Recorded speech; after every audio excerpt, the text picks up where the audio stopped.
We do not have a military today that can fight a large-scale ground war in Europe. I'll say it one more time because this is important. We do not have a military today that can fight a large-scale ground war in Europe. And yet, what is the president positioning us to do? Fight a large-scale ground war in Europe. Ladies and gentlemen, if we fight the Russians, we will lose. We will lose hands down. It won't even be close. NATO doesn't exist anymore. Oh, it's there as an organization. When I was in, the British had the British Army on the Rhine. Around 80,000 guys, highly trained. Today, they barely have 80,000 guys in their entire military. Ask the Brits to put together a brigade and send it out their island into Europe. They can't do it. They can't do it. Ask the French. They can't do it. Ask the Germans. They can't do it. No one can do it. This is why Joseph Borrell, who is the head of foreign policy for the European Union, is freaking out right now because he recognizes the trajectory that Europe's on, which implies the potential for combat with Russia. And he says Europe cannot beat Russia in a war. That's an absolute statement of fact. They're there. The Russians today are organized to fight large-scale ground combat in Europe. And when I say organized to fight, that means organized to win. How do we know this? Well, we see it right now, ladies and gentlemen. You can talk about the Ukrainians all you want. I'll tell you this.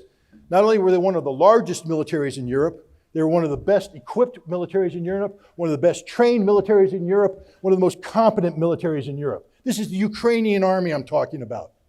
The Ukrainian army was capable of defeating, hands down, any army in NATO besides the United States. Maybe the Turks. But everybody else, Ukrainians would wax them. They're that good. And yet Russia is crushing them. Crushing them. That doesn't mean that Russia's not taking losses. Man, when you step into the ring with a heavyweight fighter, he's going to hit you. He's going to hit you hard, and if you're not careful, he's going to knock you out.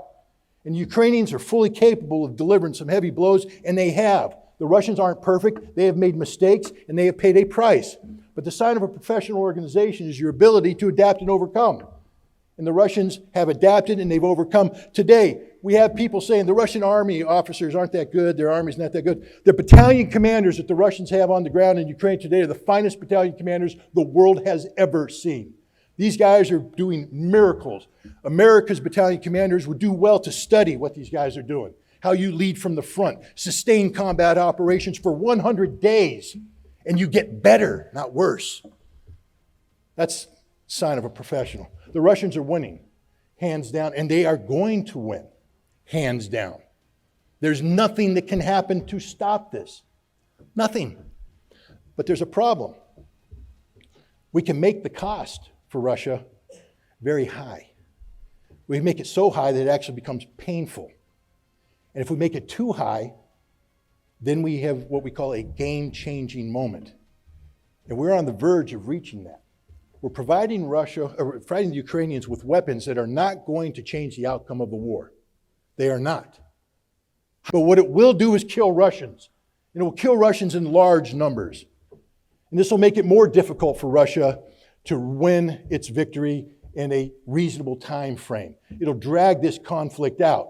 Now, Russia will win, but the price that will be paid by Russia will be very high, and the price paid by Ukraine will be even higher. And for all